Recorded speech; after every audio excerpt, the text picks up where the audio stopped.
think now. Went to a very good school recently, and all of the brightest students there wanted to be doctors and lawyers. That's a good thing. Those are two good professions.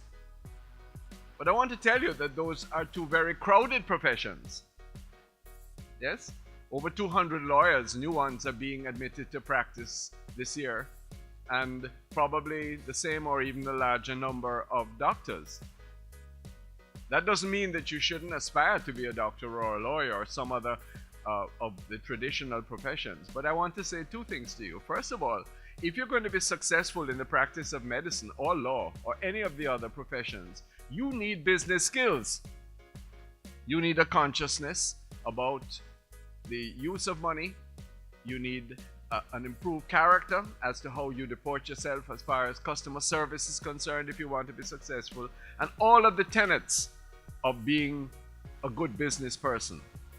And secondly, I want to say to you that you should be looking closely at other professions and other occupations that are going to be able to absorb your talents.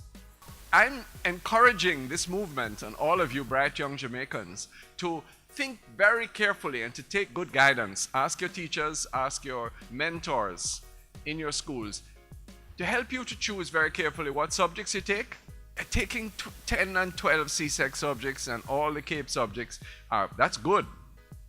But taking a few less and doing really well at them, if they're pointed in the direction of your career interests, probably will serve you better.